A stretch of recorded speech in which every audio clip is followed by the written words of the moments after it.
Hey, welcome to Chapter 9. Chapter 9 is all about water resources. In case you didn't know, water is incredibly important. It's a beautiful day, it's a beautiful topic, so let's get started. There it goes. Water is important for many reasons. One, and first and foremost, is it keeps us alive. Very good. Yay. Human beings cannot go very long without having water, so we're very thankful for the presence of water that we can drink. But it also moderates climate as well. So, water has a very high specific heat. Because of that high specific heat, it's going to do a very good job of actually moderating and controlling the temperature of the areas around. It's going to help sculpt the land. Woo, woo, woo. Removes and dilutes waste and pollutants. Thank you, water. And it moves continually throughout the hydraulic cycle. We're going to be talking about how it actually recharges aquifers and how it also is going to be filtering out impurities as well. Groundwater can be extracted for human use, and groundwater is actually going to be our major source of fresh water. We've got a lot of water on this planet, right? It makes up more than 50% of the actual Earth is covered in water. However, when we're thinking about how much water is actually utilized, 97% of it is salty. When we're actually looking at our fresh water, majority of that is trapped in ice and glaciers. And at this point, we want to keep those in ice and we want to keep those in glaciers. So what's actually going to be usable is this below ground water and our surface water as well. So it's like less than 1% of the world's water is actually usable for us humans. So when we talk about water conservation, that's going to be why it's so important, because the amount of water we actually have for human use is incredibly small. When we're talking about groundwater, kind of the big term that we'll be talking about a lot is aquifers. Aquifers is going to be water underground, right? But I feel like sometimes, a lot of times, people think it's like a river or a lake underground, but that's not quite it. Aquifers simply is water that is below ground, filling in the small spaces and the pores with impermeable layers of rock and sediment. So anywhere where underground rock and soil is actually saturated with water, we would call an aquifer. Now, there's two main types of aquifers when we're thinking about this underground water. Unconfined aquifers is any aquifer that is covered by porous rock or covered by porous soil, which means that water is easily able to, as precipitation occurs, it's easily able to infiltrate into that aquifer from the surface. Our confined waters aquifers are going to have some sort of impermeable layer, such as clay or rock, that means that there's the recharge point is somewhere else, far, far away, if it has a recharge point at all. Couple more groundwater aquifer terms. I promise we're about to go into a diagram, so hold these words in your brain, and I promise we'll actually have a visual. If you're like me, visuals are very helpful.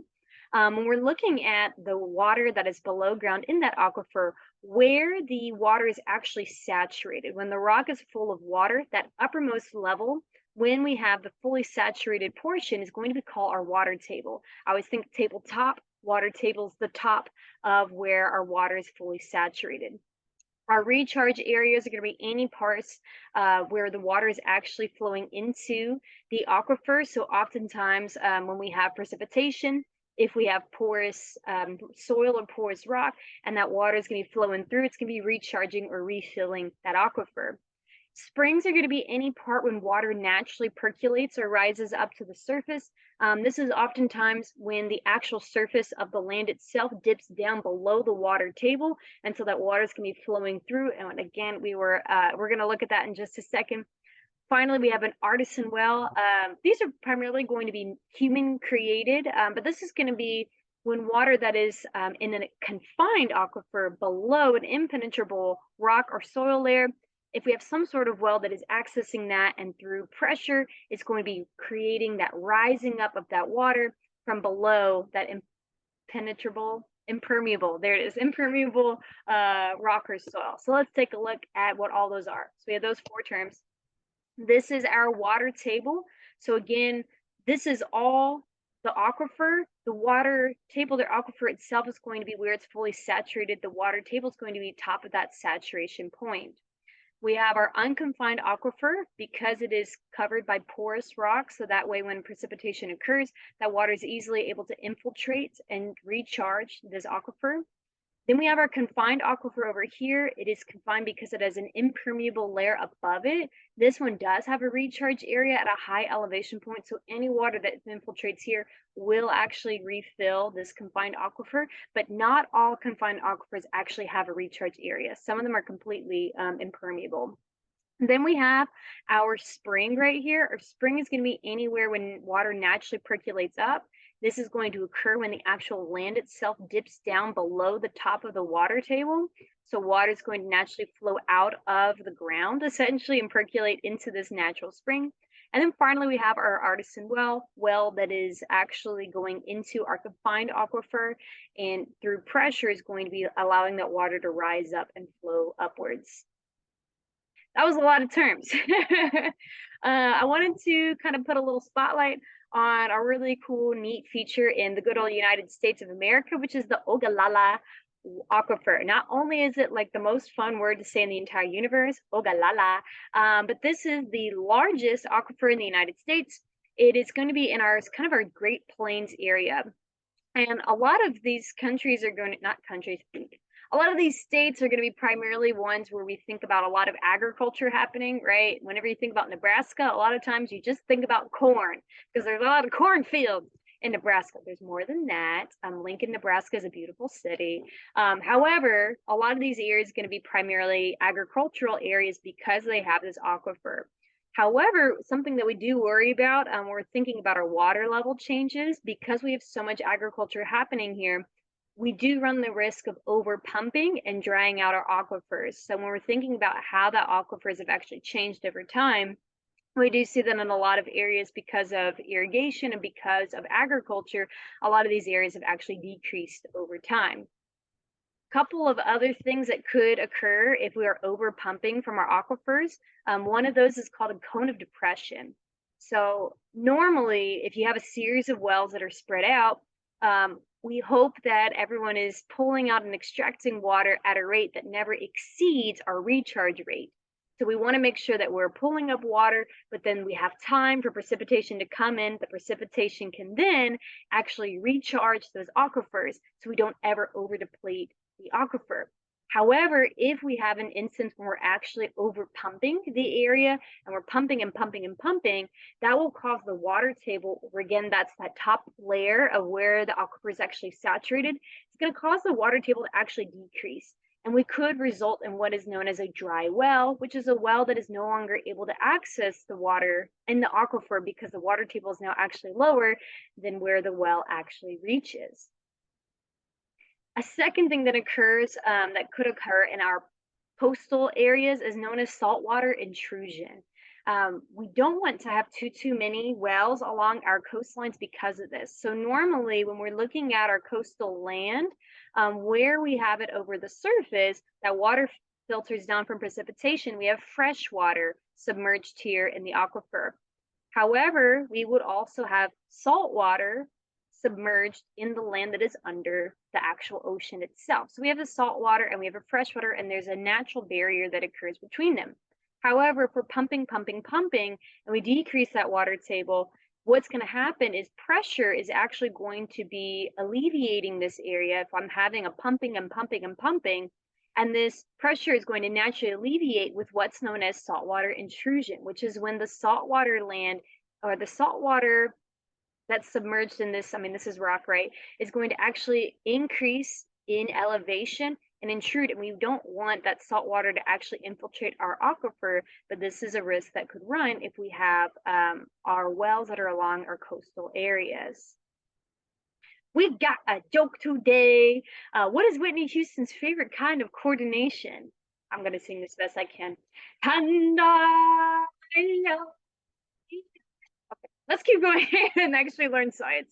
When we're thinking about what actually would be considered surface water, so we talk about groundwater so far. Surface water, big, like about to blow your mind. Surface water is any water that's above ground.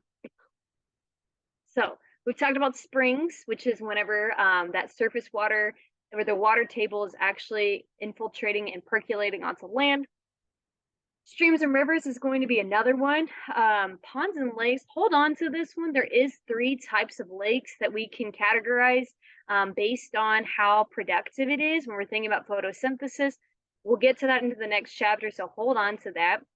Our wetlands are going to be any area of land that is actually submerged in water. So I've got 2 wetlands here. Galveston, we've got a whole bunch of wetlands. If you're driving like across I-10, you're going towards like Baytown. If you're going towards Port Arthur, there's a lot of salt marshes over there. Then when we're thinking about wetlands, one specific type of wetland is known as an estuary. We've got a lot of these around here. There's also a lot that's in Florida as well. This is essentially a transition zone between the river and the sea.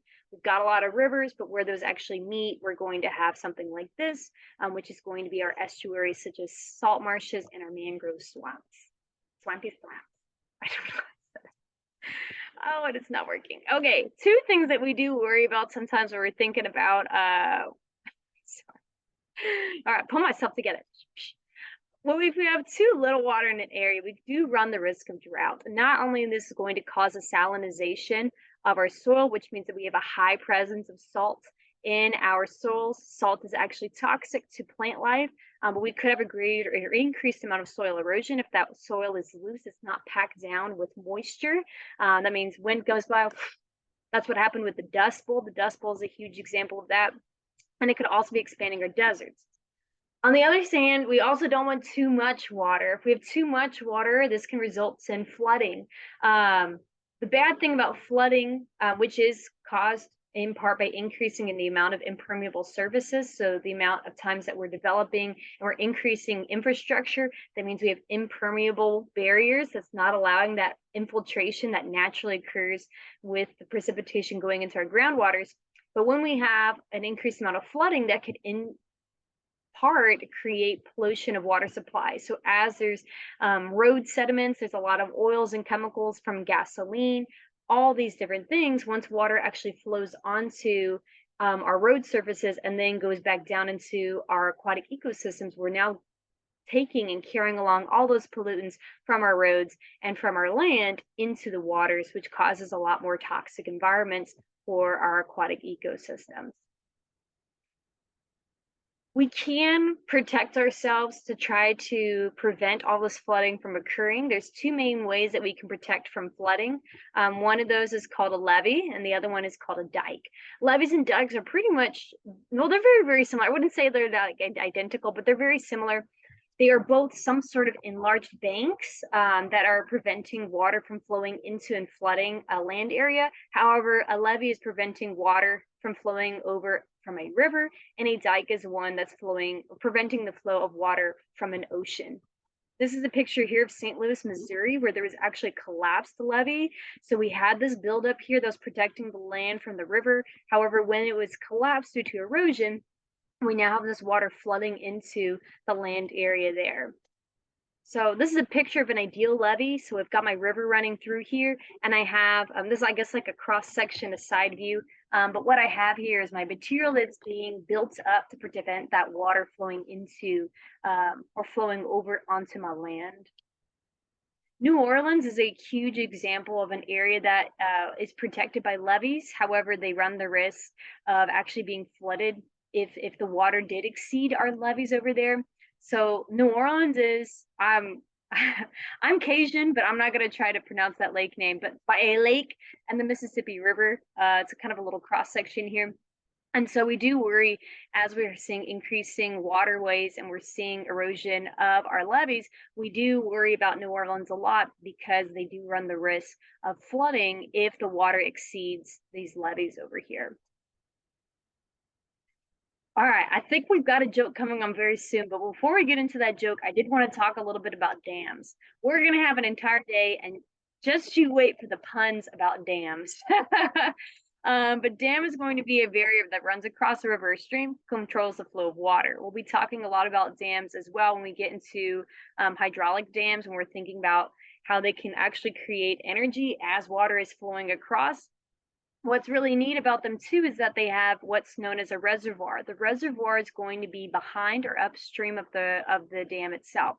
So as water flows through, the cool thing is that we can actually control how much water is actually flowing into and out of, no, not out, not into, but out of a dam. So we can control that flow rate. So we can also control how much water is built up behind the reservoir. Now, dams are actually it's like a hot topic because there's a lot of people who are pro dams and there's a lot of people who are anti dams. And there's going to be a lot of reasons and politics that go into that. We'll talk about it in class, but a lot of it has to do with this reservoir behind the dam.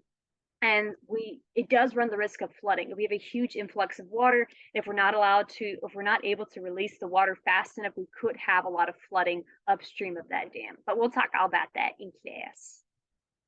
One really cool thing, people were pretty upset when dams first were invented because it blocked the migration route of a lot of fish.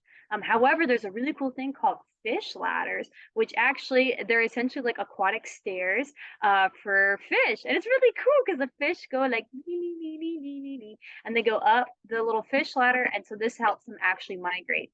Now, if we end up taking down the dam, we'll of course remove the fish ladder. That way fish are able to resume their normal migratory routes. But I thought that was pretty neat. I wanted to share with you guys about fish ladders. Gosh dang it, I thought we had a joke. Must be after this. One of the oldest ways that we've been monitoring and altering the availability of water is aqueducts. Aqueducts have been going on forever and ever and ever, like hundreds and thousands of years. Well, I don't know about hundreds and thousands of years. Aqueducts are going to be man-made canals or ditches that is transporting water from one area to another. So if we have a lake or if we have some sort of reservoir, we can actually divert the flow of that river. And humanly, I'm sorry that my words are not happening right now, blah, blah, blah. Humanly, we're going to stick with that.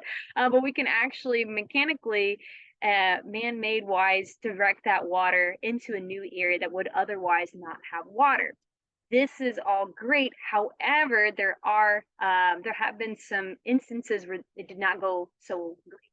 One of those, here's a positive one first, and then we're going to get into the negative one. The Colorado River Basin Project provides water to 40 million people. So the Colorado River is a magnificent river. If you ever get the chance to go check it out, it is absolutely beautiful. But we have a lot of dams and we have a lot of aqueducts that are happening here. And all these little dams are essentially diverting the water, and this entire area is going to be provided with water from this Colorado River, which ordinarily just cuts through here. But because of all the smaller rivers and because of all like the Hoover Dam and the Glen Canyon Dam, all these things are going to be making sure that a lot of people in this entire basin area is going to be given water. And man, oh man, if you ever get the chance to go to the Grand Canyon, you too can kayak the Colorado River. It's a magnificent, beautiful, beautiful river. I highly recommend going and checking it out. Now we can overdraw. So this is the bad part I was telling you guys about. In the 1950s, the Soviet Union was looking at the Aral Sea. They said, hey, let's divert water. Let's use aqueducts. Let's use canals. Let's provide a whole bunch of areas with water. They built too many, and so we actually have what was known as the overdrawing and not the desalination. Hold on to that word for later. But the actual drying up of the Aral Sea. What has been happening is that 85% of the wetland has actually been eliminated. I'm going to show you guys a time lapse of how much it has decreased over the years. And not only that, is that as it's getting smaller and smaller, because water does a really good job of monitoring or modulating the quality or the climate of the area, as this Aral Sea has gotten smaller, its ability to control the climate of the area has decreased, which means that we've had hotter summers and colder winters. Because we've had hotter summers, that means that there's an increased amount of evaporation. When water evaporates, it leaves behind salt water. So not only is the Aral Sea decreasing, we have a positive feedback loop where it's getting worse and worse, because as the sea gets smaller, the summers get hotter, greater evaporation means that we have what's known as the salinity, or the presence of salt in this actual sea has been increasing over time. Sea salt is toxic to sea life. We like to have it as a certain percentage in the water, but if it becomes what we would think of as a brine solution or an incredibly salty solution, it has actually caused a lot of fish to go extinct in this area because of this greater amount of salt presence in the sea. So we've got a picture on the left. Friends, when I tell you this was the 1950s, 1960s on the left, 2010 on the right. 50 years, the Aral Sea has completely, not completely, but dramatically diminished in size and expanse because of this diverting of the actual sea itself. We got a final joke for you guys before we get into the last topic. I know that we've been talking for a while, but I'm going to try to make sure that we get through it as fast as possible. What is fast, loud, and crunchy? Well, of course, it's a rocket ship. All right, we got two last concepts. We'll be talking about how do we make water clean, how do we use water, and then we are done with chapter 9. The Middle East is a huge proponent of this. Desalination or desalination, it's tomato, tomato, those words are synonyms of each other. This is extracting salt from salt water to obtain fresh water. And when we've been talking about the decrease of water availability, and we've been talking about not wanting to use up as much of our groundwater, this could be a huge option for us to still be able to drink water and still use water for all of our human needs, but not over pump and over extract from our aquifers. There's two ways that we can go through desalination. One of them is distillation, which is pictured here, and then we'll have a slide on the next one talking about reverse osmosis. Distillation is going to be based on the principle that whenever water goes through evaporation and turns into a gas, it's going to leave behind any non-water particles. So what happens here is water is pumped into the distillation container. Once it's heated up, it's going to turn into steam. The water itself is going to pass through barrier, and this now salt-free water is going to be pumped out, but then the salt's going to be left behind when that water evaporates. So we get this brine solution. Again, that's a very salty, toxic solution, is then dumped out, but we have this fresh water that has been released. So this is distillation. Reverse osmosis is a very similar process. How it's same thing. We're trying to desalinate water, but in this one, what happens is water is actually subjected to intense pressure. This intense pressure forces it through a semi-permeable membrane, and the semi-permeable membrane lets water go through, but salt is not. And so this fresh water that is now salt-free is going to be pumped out, and then the brine water, the very salty water, is going to be left behind. So those are two ways that we can actually take salt water and make it into drinkable water, which is pretty cool. I think it's pretty cool. Oh, I thought we were done with jokes. We got one more. It's Ice Cube. Okay. This is our last topic. We're going to talk about how do we use water, and then we'll wrap things up. There's a lot of things going on with water, apparently. If we're thinking about water usage around the world, agriculture is actually the largest user of water in total. And primarily that's going to be used for irrigation. We've got four main types of irrigation pictured here. We're going to talk about some descriptions of them. They do have differences in their actual efficiency and their ability to be used. But our four main types of irrigation, we have furrow irrigation, flood, spray, and of course, drip irrigation. So let's talk a little bit about that. I'm not going to read through this entire slide because there's a lot of information here, but I would recommend pausing the video, maybe writing a couple notes on here. But our four main types of irrigation, we're ranking them from least efficient to most efficient. So when we're thinking about efficiency, we're saying how much water that I'm actually applying to my fields is actually going to be utilized by my plants itself. We want to prefer these methods that are greater efficiency, because then we're conserving our water usage. Things like furrow and flood irrigation are going to be our least efficient ones, and so we have a lot of loss of water in those top ones. So definitely pause the video, get a little bit of notes here.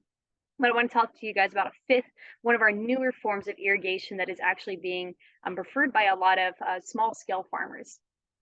This is hydroponic agriculture. And if you've ever been to a farmer's market, you've probably seen this word. Sometimes you'll see it actually in the grocery store too, like this herb was created by hydroponic. And you're like, what does that mean? Hydroponic is the greatest, I think. It is one of the most, actually, it is the most water efficient form of agriculture. It's going to be mostly for smaller plants, but what we have is planted in a greenhouse. And there's no soil involved. You can kind of see it here. I try to make it transparent so you can actually see the words. We have these plants that are in tubes in a greenhouse. And what happens is water is going to be flowing. This nutrient-rich water solution is going to be flowing across the roots. The roots are going to be submerged in these pipes. And as the water flows through, whatever water that is not taken up by the plant roots just gets recycled. and recycled and recycled and recycled again. So we have a 95% less water being actually utilized because of this property being able to recycle and recycle. And it's strictly whatever is used by the plants, and whatever is not used by the plants is recycled again. So this is a huge water conservation technique for irrigation and for agriculture. Not for irrigation, mostly for agriculture. All right, so agriculture is our greatest user of water in the entire world. Industry is going to be our second largest user. That's pretty much the big thing I want to tell you. That's the only thing you need to know from this, is that industry is the second largest user of water worldwide. We'll be talking about that in class. We'll talk about how much water does it actually take to produce a t-shirt? How much water does it take to produce or to process meat to make into a hamburger? How much water does it take to make a bottle of Coke? So we'll talk about all of that when we get to industry. Surprisingly, households, we're actually the third largest user. I would have thought we were like number 1 or 2, but we are actually number 3. So we've got 2 diagrams here to kind of help us dive into this topic more. On the left, we're looking at different countries and how much water they're using. The general trend is that we're seeing more of our developed countries, because of the greater amounts of infrastructure, these are going to be areas that are using more water compared to our developing countries, which have less infrastructure. One thing I did want to point out is that France and Spain are actually kind of more on the lower end, which I would consider them to be, especially France, a developed nation, and they're more on that, when we talked about our DTM, France is pretty far along in the DTM. What I wonder is that maybe these countries are so far along in development that they've actually now have greater conservation techniques. Maybe they have a lot of those, the toilets that have less water per flush. I can't think of the word for that, but I think that that's going to be a huge part there. And we'll talk about this more in class, but toilet flushing, if it's yellow, let it mellow. Sometimes when you do number 1s, especially if it's looking a little clear, you don't always have to flush the toilet. Unpopular opinion. Don't worry, if I'm in a public area, I do flush. But at home, this is the best way that you can actually reduce your water consumption, is going to be flushing the toilet last. There you go. Take that as you will. This is our last slide, though. When we're thinking about the future of water, especially when we're talking about a lot of our aqueducts and the diverting of water, we do get into the issue of water ownership. Who owns the water?